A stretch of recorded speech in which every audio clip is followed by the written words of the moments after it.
Hello, welcome to Attract, Develop, and Retain. So how do you handle a new candidate that you're interviewing and then you ultimately hire them and then they don't do what they say, right? They don't, when you onboard them and they start working for you, then they don't do what they say at the interview. How do you handle that?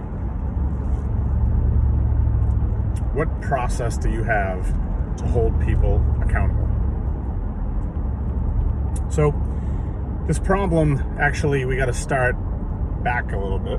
So today what's happening is the job boards, the Indeeds, the ZipRecruiters, all these guys, right? They've made it so easy for someone to just hit a button and drop 20 applications. Also, employees are getting really seasoned and polished doing interviews. They say a lot of the right things. They know what to say. Also, their resumes look pretty good. So a lot of times what's in front of you when you're trying to make a decision isn't always what it seems. It very well could be a wolf in sheep's clothing. Or it could be a really good candidate. You just don't know. So you've got a kind of a two-edged sword, right? Where you have 20, so you turn on your ads because you need some help, and you're trying to find better people or the right people or more people or whatever it is. You're gearing up for the summer, whatever it is. And you get flooded in with applications, right? So now we understand that Indeed hits a button and then they flood you. So the problem with when that happens, because unemployment is so low that 90% of those people aren't going to call you back, right? It's just not a good strategy. They're going to ghost you if they don't even remember who they sent applications to, right? That's a problem. So here you are, you're like, you're trying, you're pinging them, you're texting them, you're emailing them, nothing, right? Crickets. Or you get the person that actually engages with you, they come in to meet you and do an interview, and you can't close them, right? Part of the, let me back up a second. So yeah, you can't close them. So then the next piece, you have someone who they actually say, yeah, this sounds good, I'll take the job. And then they just go dark, right? It's almost like they just disappear. So you got all this stuff that's happening, right? So then let's say you do get someone in front of you and it goes great and you have a really good feeling and you bring them in, you onboard them, and then they start working and it's like a totally different person, right? They do none of what they said they would do. Nothing. I never call out. They call out, right? It seems like there's just a gray cloud that follows them around and rains on them. I'm never late, and then they're late. I know how to do all this stuff. You don't even have to train me. And then they make mistake after mistake after mistake, right? So how do you hold these people accountable?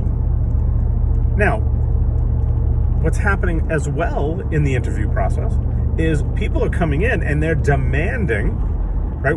Somewhere along the way, we lost control. The candidate is telling us what they want, what they need to have. They've proven nothing. It's all talk, right? They have no references, but yet they're going to demand and literally shit on what your offer is, right? This is a problem. So, myself, I want to pay people a fair wage. I want to pay the good people and reward them and pay them the money that they deserve. Absolutely. What I don't want to do is pay bad people who don't do what they say the same money as the people who do what they say. I do not want to do that anymore. So I set out to fix this. So I created a tool that I take people through, a software tool. If you'd like to learn about it, I'll leave my information below. But it really is about accountability, right? So when we're sitting there at that interview, we don't know, right? It all sounds good,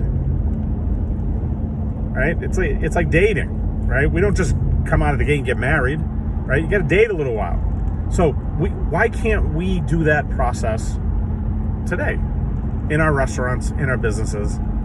Why can't we say to someone, hey man, listen, you want all these things? You say that, you can execute this way, that this is the level of player that you are? I mean, who am I to say you're not those things, right? So, cool. Let's go. Let's engage, right? But what happens if you don't do what you say? What happens when you lie at that stage and then you don't execute? Then all of a sudden, all the rules change, right? I can work weekends, and all of a sudden you can't work weekends. And you have all these excuses and reasons why. This is what my tool fixes. I have the fix for this. Now, the other problem that we just cannot, restaurant owner after restaurant owner that I talk to is just spinning their tires in the mud, because you got two people standing next to each other. One does all the things that they need. The next one does none of the things that they need. And they're making the same money. So they have no way to hold that person accountable. So I compensate based off production and availability. And I also have a set of KPIs, key performance indicators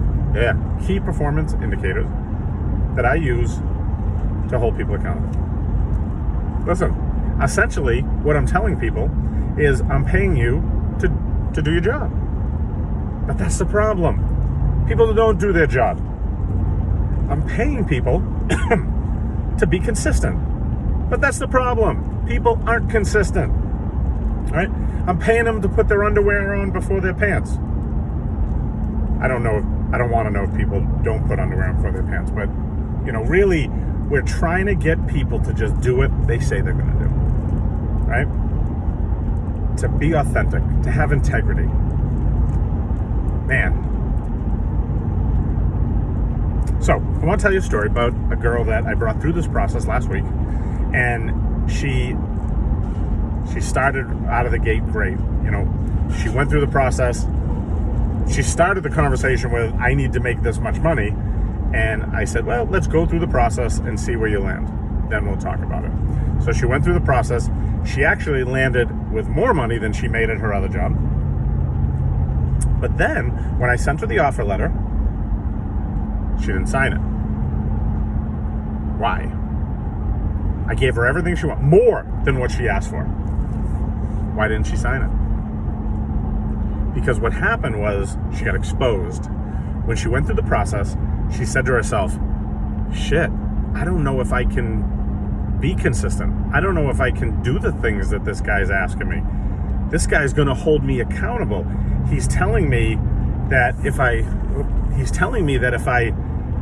don't do what I say, this is what's going to happen. But if I do what I say, I get all this stuff, everything I asked for and more. But isn't that the problem? Right? The problem is people want their cake and they want to eat it too. And that's not fair. That's not fair to the business owner who's putting out the money, who's writing the checks, who all they want is for people to do what they say. It's not right. And that's what I set out to fix, because I'm tired of it. And I'm not allowing it to happen anymore. So if you're a business owner with our employees, if you're a restaurant owner, especially if you're in the QSR or fast casual space, let's have a conversation. Book a call with me today. And let's fix this. Let's stop allowing how do they say it?